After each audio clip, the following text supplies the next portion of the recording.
Welcome, everybody, to Genesis Nation, and we're here to help you leverage technology to create your dream practice. And with us, yet again, my friend, colleague, brother from another mother, it's my older brother right here, Dr. Fred DiDomenico with Elite Coaching. And today's topic, we're going to talk about retention, and also known as patient visit average.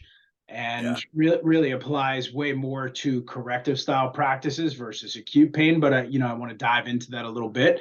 But one quick stat that out of the thousands of clients that and customers that we have through Genesis, 4 of your clients are in the top 15. So number 1, number 5, number 7, and number 11 have the highest patient visit average, because that's a statistic, and we can keep statistics and metrics down to the single point, which is what our benefit is in Genesis, single point management. So retention, PVA, go. Those are 3 non-sexy letters. Yes. PVA, right? Like what's sexy in chiropractic? Well, new patients. I had 30 new patients last month. I had this, I had that. Because here's a problem that is the hugest contradiction, irony, incongruency, you call it in a profession. What's chiropractic principle? Chiropractic principle is lifestyle. Universal intelligence, moving through innate intelligence. The spine and nervous system is the foundation of health, life of the body, right? How do people get problems? Because they never took care of their spine and nervous system. So what has chiropractic focused on? Really basic sales. Miss Jones, how has your back pain affected your life? And then, wow, doc, I can't pick up my kids. I don't feel like a good mom. 3 adjustments. Wow, I'm great. I signed up for the first program. Doc, you help me. And that's the problem, is the profession is focused on closing a patient, trying to teach them a lifestyle, but the way they communicate doesn't match. And I told this on the last one. I mean, I ran the same thing. I had 4 coaches. They taught me how to close a patient. They taught me how to start a patient, but they didn't teach me how to get 90% into lifestyle. And when you find groups that are 90%, and that's what we focus on, not just spinal correction. I mean, A, we want to fix subluxations, but B, this is a lifestyle. And so, I started studying human behavior. I developed this whole communication and patient experience for myself. We went through the roof. Our PVA doubled, and people were coming in, bringing their kids. They were staying. And then finally, one day you look in the mirror and go, man, I've created something that has never existed before. I need to get more doctors. Why? Because we care about humanity. It's not just building. I could have stayed in a practice, had a multi-million-dollar practice with both. I could have had $1 million with just lifestyle, $1.5 million with just maintenance and wellness people. But the purpose was bigger, right? We're going to talk. We're definitely going to have a whole section on purpose for sure. Yeah. So anyway, so what's the key? And what I learned from human behavior is how you wire them on day one will tend to be their decision through the program. Now, people may disagree and they'll say, no, that's not true, blah, blah, blah. But what did we learn? Give them what they need, give them what they want, and then tell them what they need. But now we study human behavior. People come in under a highly emotional condition. And so when you associate pain, meaning giving them what they want, and they're in a highly emotional condition, our brain, limbic brain, which makes all the decisions in our life, connects a condition with an emotion and wires it in your subconscious mind. So that's going to tend to be the decision you make. And so if you're not communicating lifestyle from day one, then what you've done is you sold them a program. So just to summarize this, we make decisions from our limbic brain, our lizard brain, the most rudimentary places, right? So we're in this emotional state. They're coming in pain. If we're not addressing lifestyle from day one, the patient is getting hooked into pain, get treated, be gone. Is that correct? Or maybe correction, because if you're showing and you're selling a corrective program, like with CBP, work for spinal correction. Well, if the recommendation is 36 visits or 40 visits, you can look at your PVA and I can tell you the recommendations you're making. And I can tell you how you communicated to them in 2 days. And what they bought was a spinal corrective program. And so they'll go through the first phase, they'll get a bunch of results, and they'll go, great, I'm done. My problem's gone. Thanks, so Doc. It's almost like a longer version, even though it's corrective care, you're saying a longer version of that same acute care mindset where you're just wiring them to leave when their symptom or problem is solved versus lifestyle. Say again? You sold a product or service, spinal correction. So in today's world, everybody's on the phone, no time, not enough money, stuck in the house, whatever it is. The conditions have certainly changed, but I don't want to use this as an excuse. Where does your languaging, because I know you've dove heavily into human behavior, where does the languaging shift, or is it like a presence of body? Is it facial gestures, language, body language? Like what, if you can give obviously people would learn directly from you, and this is just a short interview, but if you can give us some tips as to how we get that lifestyle entrained in them from day one into their nervous system versus finish the corrective care and leave, or get the acute care and leave. Okay, well, I'm going to give you 2 principles and I'm going to show you how to apply them. We're going to do it in 10 words or less. Awesome. So one principle is commitment and consistency. It's a human behavior. When a patient agrees to something, they verbalize, they move their head, it wires it in the nervous system, they feel responsible to follow it. So the first thing is pre-consultation. We got to set the frame. Pre-consult understands brain and spinal cord and nervous system. They agree that that's how the body works. They agree that a subluxation shifts it out of place, shuts the energy down, and can actually cause disease in the organ. And within 2 minutes, we get them to agree. Can you see how your posture affects your overall health? And they'll say, yeah. So we take them from back pain into, you may have a whole spine problem that's affecting your overall health, agreement. And they pre-consult is 3.5 to 4 minutes. We've gotten 14 agreements, 14 consecutive agreements that it's full spine and overall health problem. Then in the consultation, I teach you how to pull out all the organ problems, not just back pain and all that, but let's say the average person has, which is more, we'll say 15 organ problems. So we have a 4-step consultation. So we talk about 15 organ problems that they are agreeing may be coming from their spine. We go through those organ problems twice. We get them to agree their whole spine and overall health being affected.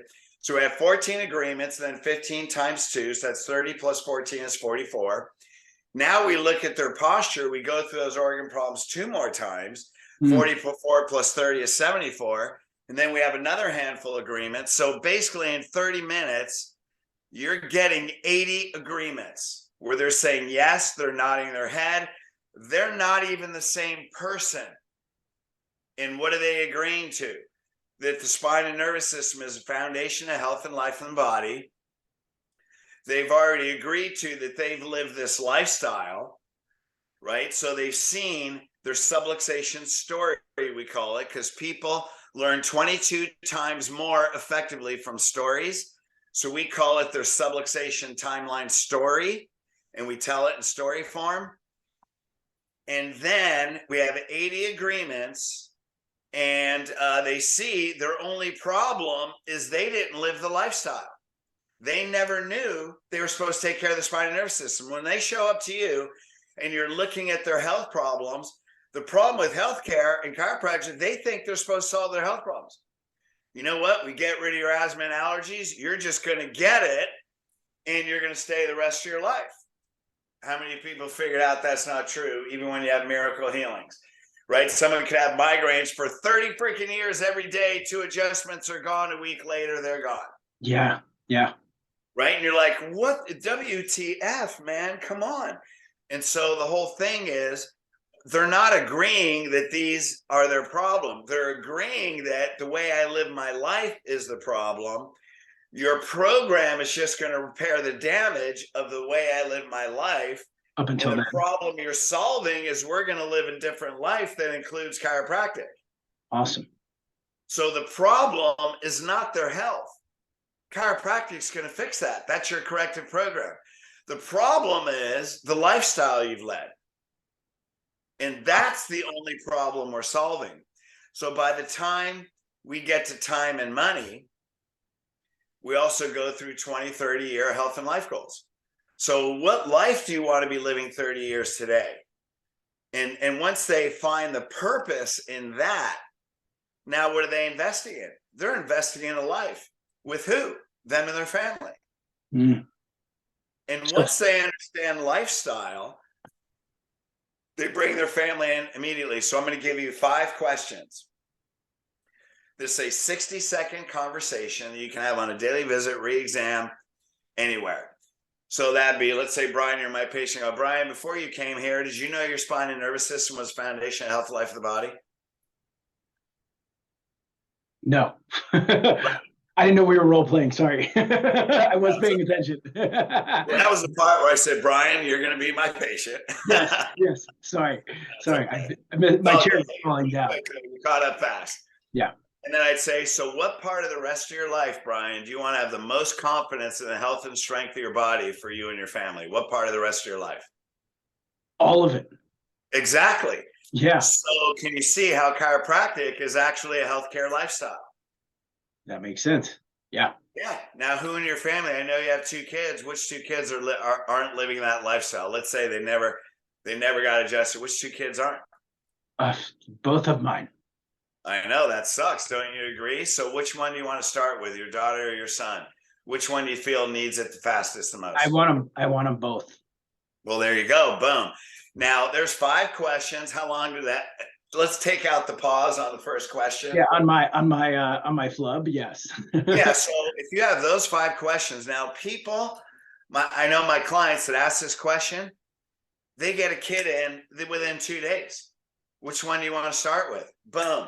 Now, if you say, well, bring in your whole family, what are they going to do? Well, how much is it going to cost? And my wife, we have all these products, it's too much thought.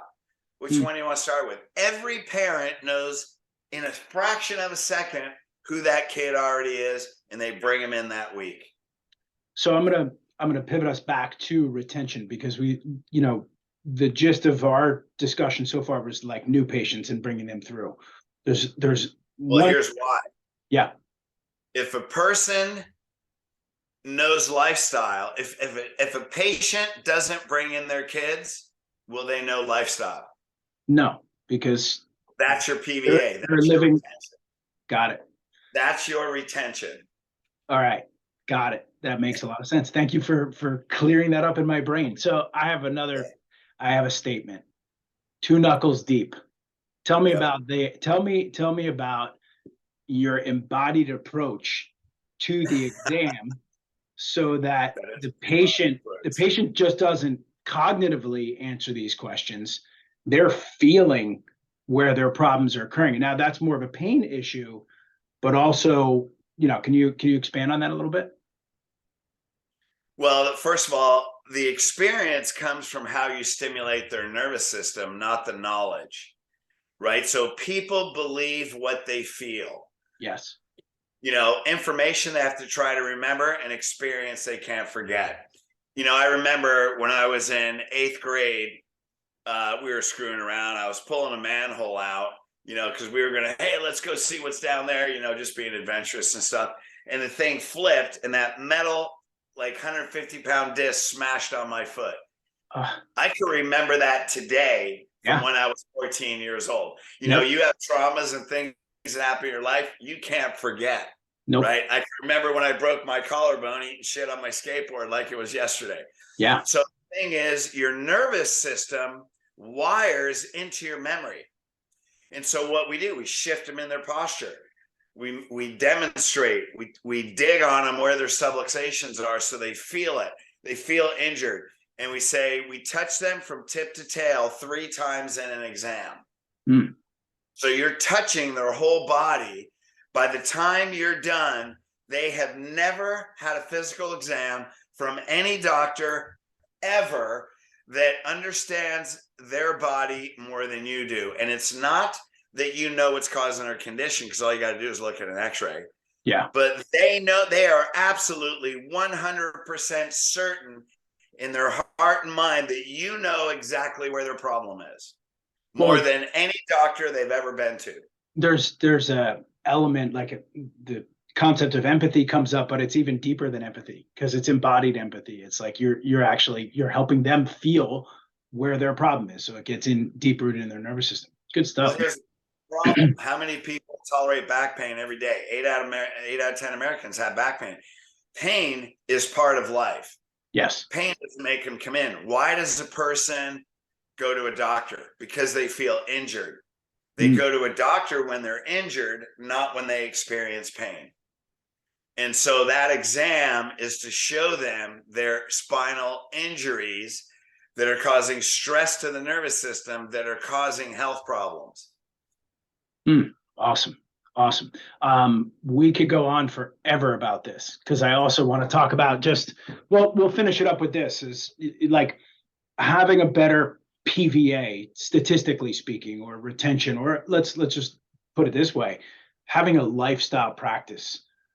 What have you seen with your doctors? And maybe even think about some of your doctors, like your newer ones who haven't been your clients for a long time, but said, wow, I got to learn from this guy because my practice life sucks. It's a revolving door of new patients and ridiculous amount of expense on marketing because I'm constantly trying to fill the hole, fill the bucket as it's dropping out the bottom. I lived that So, way for a while.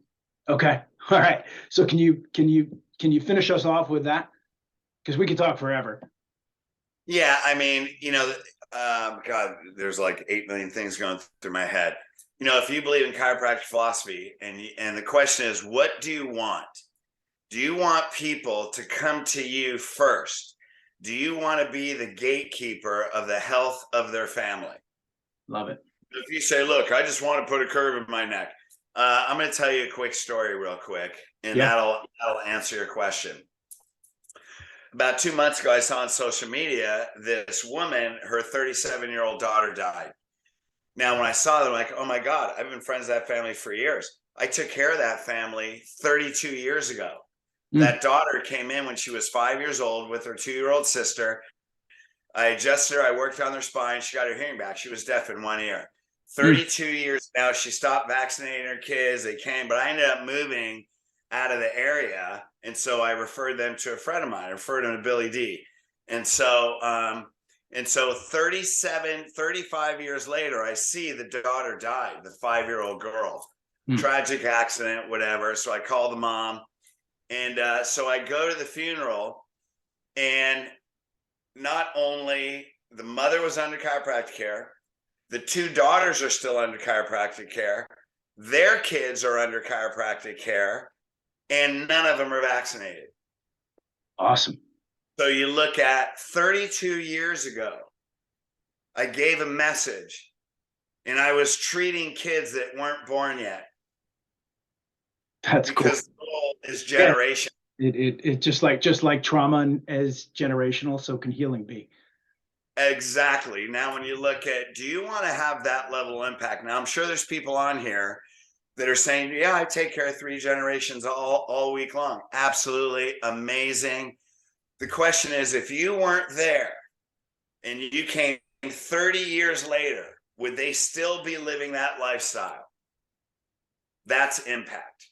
Yeah, right on. And I'm not saying that to give accolades to me, but I mean, I've been coaching, I haven't practiced in over 20 years, right? In 20 years.